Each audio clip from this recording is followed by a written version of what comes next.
Before we even get started, grading the tests. That's why I'm in such a lighthearted mood.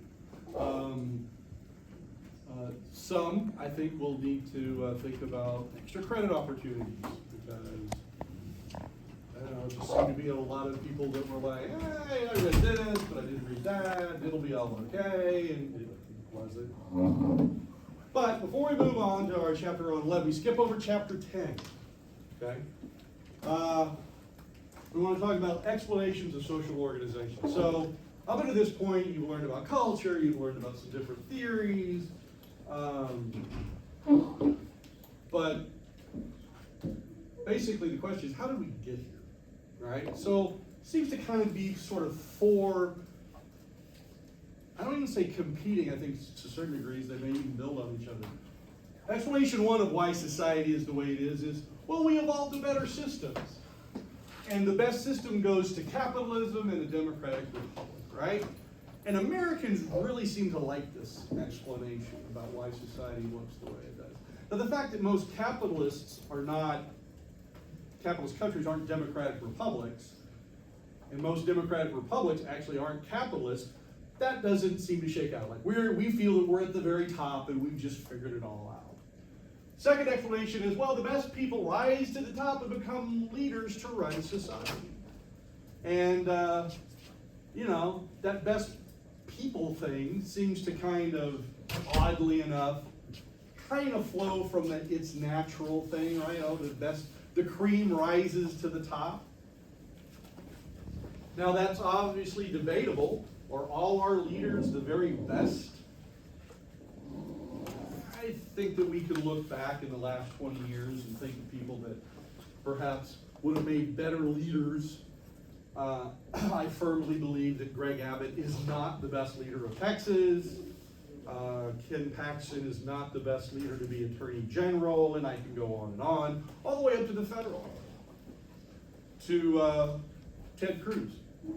Insert your own joke here. Now, third explanation, oddly enough, is sort of a religious one. Well, God loves the people that are at the top, right?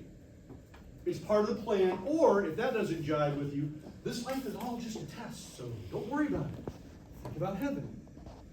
Now, you can kind of laugh and go, wow, this doesn't necessarily make any sense. Sense has nothing to do with it. These two were pretty much the explanation for the past 2,000 years, right? Kings and queens were born because God loved them and their family more. And if around the 14 or 1500 in the Enlightenment you started to question that, well then you just substitute it this way. Well, it's all just a test. Don't think about it. Just pray. And the fourth explanation is conflict or Marxism. It says, you look at any system, any of the systems, the imperial system, the serf system, the slave system, any of the previous systems, pretty much after the time when we were chasing our food and we had just learned to grow stuff. And you see the growth of the haves create a system that benefits them. To make money off the have-nots, right? Nobles made money off serfs, the imperial people made money off the indigenous, slave masters made money off slaves, and now, one could argue that factory owners, business owners, the elite, the 0.1% make money off of all of us. And that the haves have the power to control the system and tell the people it's all good, right? So you spend a great deal of time having media and education and everything else, even at times religion telling you it's all good, right? It's the very best way it could possibly be. And when we look at populations that don't buy into one of these three, and again, you can obviously kind of look at this one, kind of flows into this one. It's only this one that's like, we're going to break camp. We don't think it's the very best. So, again, why is that important? I want you to be able to think critically. I want you to be able to reason through a system and go, is this natural and the best? Or is this a system controlled whatever the system is, education system, political system, the school system, and go, was this created for whose benefit, and is it still operating that way? I'll give you an example. Austin Community College. This is, believe it or not, for all of my smack, I actually really do love ACC. Again, I'm a PhD, published in my field. You take me, I think it's for like $1,500, $1,800 for this course, roughly. It's $5,000 to take me at A&M when I was teaching at A&M. It's $7,000 if you went to Concordia. This is the same course, they teach it the same way. I'm that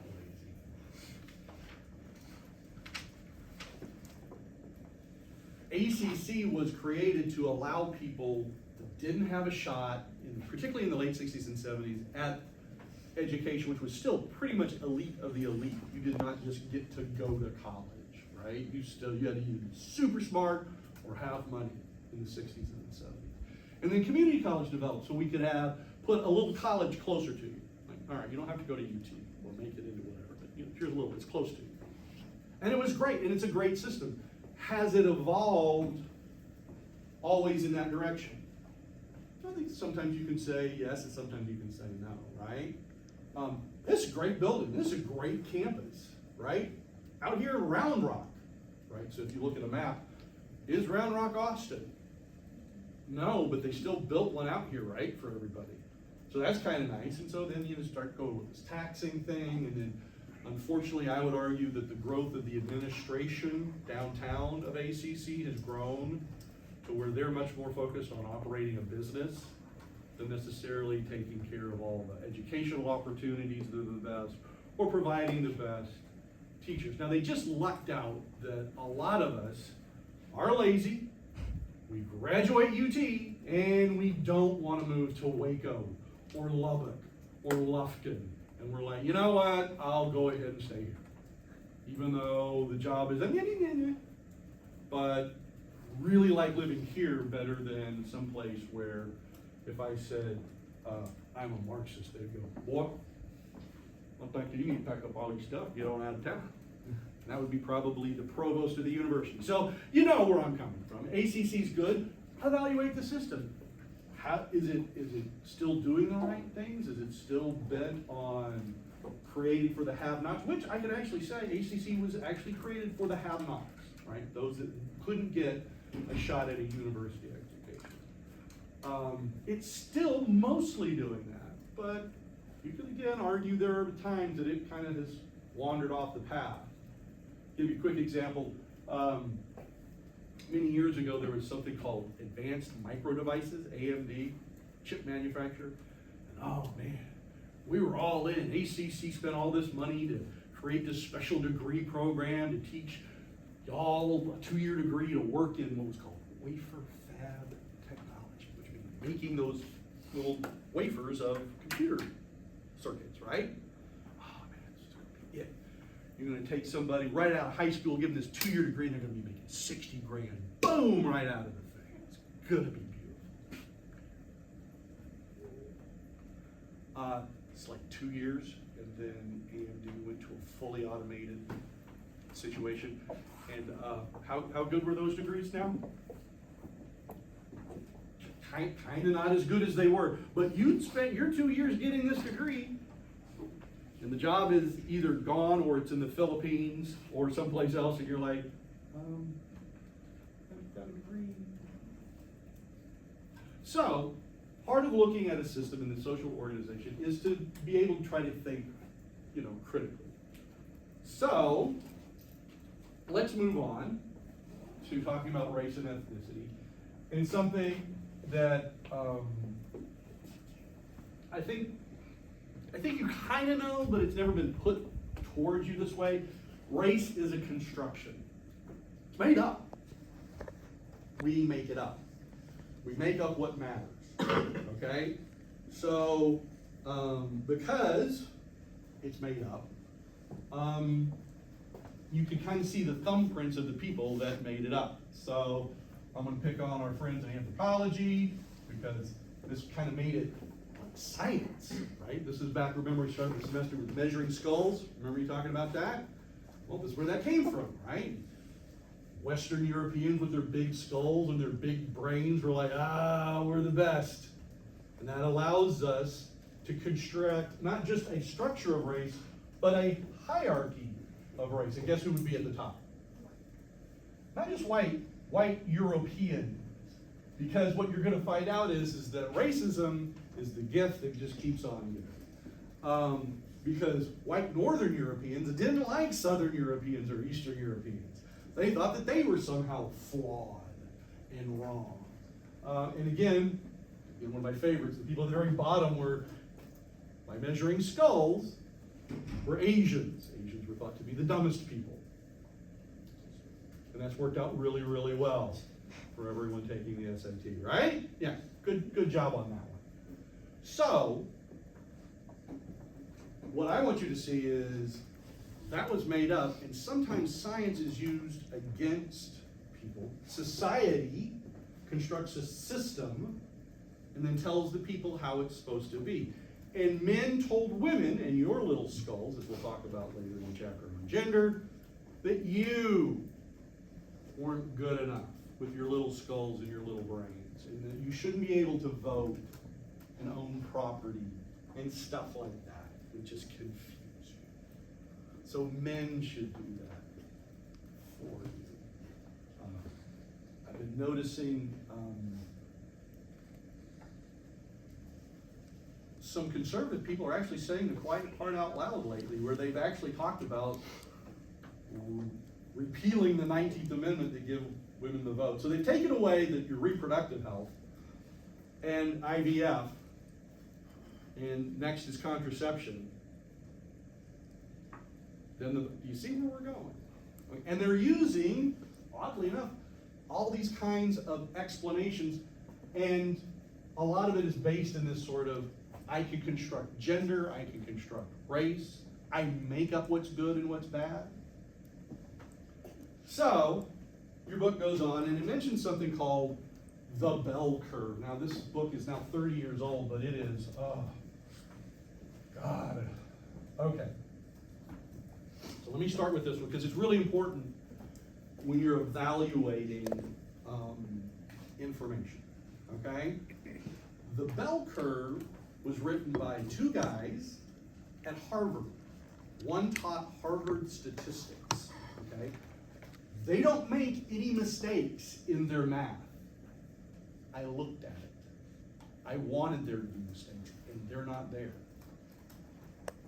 What does the book say?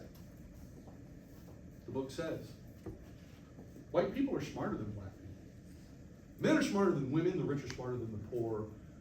Good night, everybody. The system is the way it should be. Now,